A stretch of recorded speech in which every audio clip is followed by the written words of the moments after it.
شعبان المعظم کی 15ویں رات کو شب برات کہا جاتا ہے، یعنی 14 اور 15 شعبان کی درمیانی رات کو شب برات کہتے ہیں۔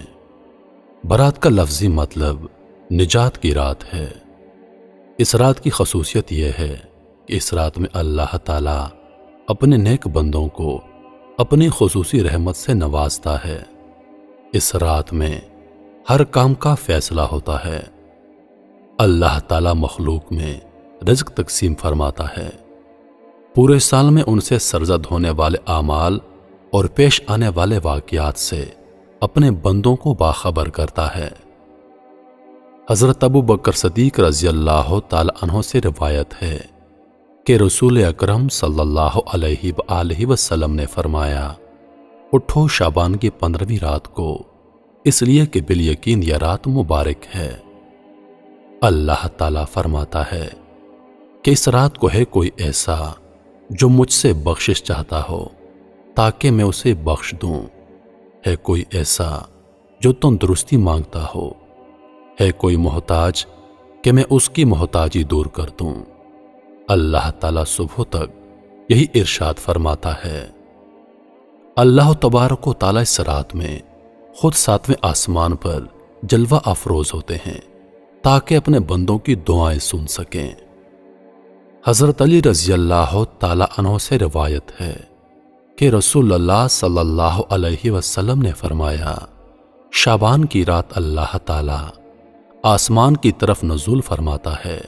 مشرک، دل میں کینہ رکھنے والے، رشتہ داروں کو قطع تعلق کرنے والے اور بدکار عورت کے سوا تمام لوگوں کو بخش دیتا ہے۔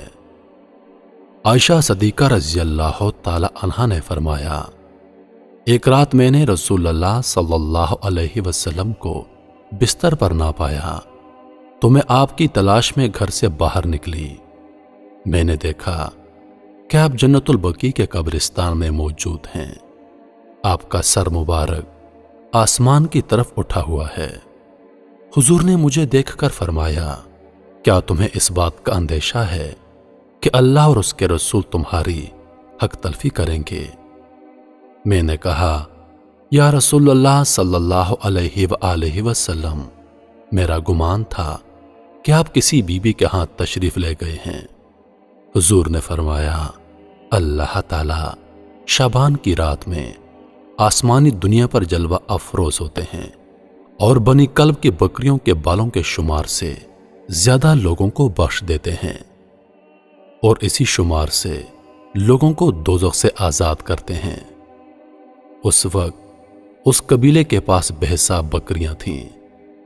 حضرت عائشہ صدیقہ رضی اللہ تعالی عنہا فرماتی ہیں کہ حضور صلی اللہ علیہ وسلم نے اس رات مجھے بھی عبادت کی ترغیب دی اور خود بھی عبادت فرمائی۔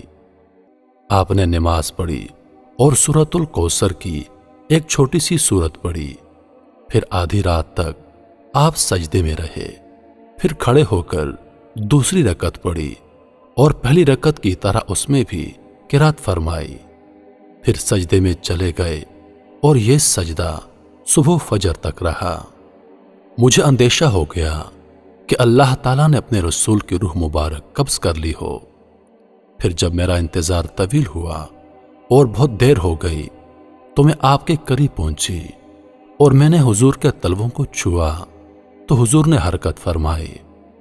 اس وقت میں نے خود آپ صلی اللہ علیہ وسلم کو سجدے کی حالت میں یہ الفاظ ادا کرتے سنا، جن کا ترجمہ ہے، الہی میں تیرے عذاب سے، تیرے عفو اور بخشش کی پناہ میں آتا ہوں، تیرے قہر سے تیری پناہ میں آتا ہوں، تجھ ہی سے پناہ چاہتا ہوں، تیری ذات بزرگ اور برتر ہے، میں تیری شایان شان ثنا بیان نہیں کر سکتا اور کوئی نہیں کر سکتا۔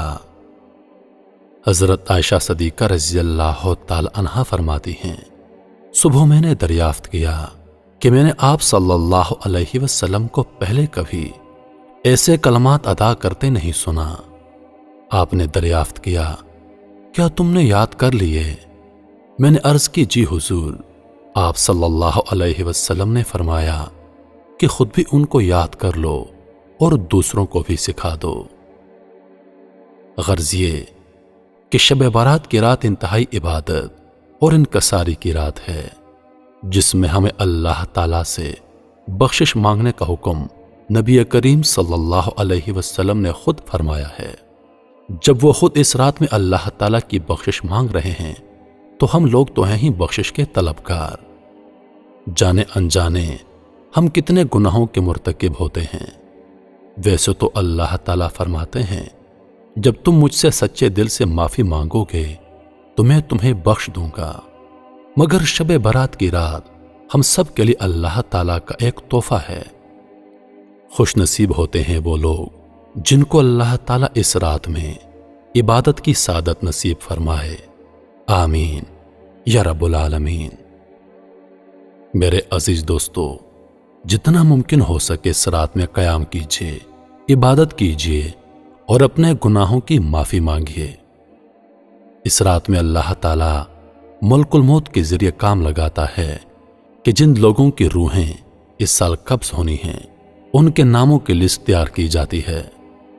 جن جن لوگوں نے جو اعمال کیے ہیں ان کو لکھ دیا جاتا ہے اور ان کو آسمانوں پر اٹھا لیا جاتا ہے۔ جن لوگوں نے اس سال وفات پانی ہے، جن لوگوں کے ساتھ جو معاملات پیش آنے ہیں وہ سب کے سب لکھ دیے جاتے ہیں۔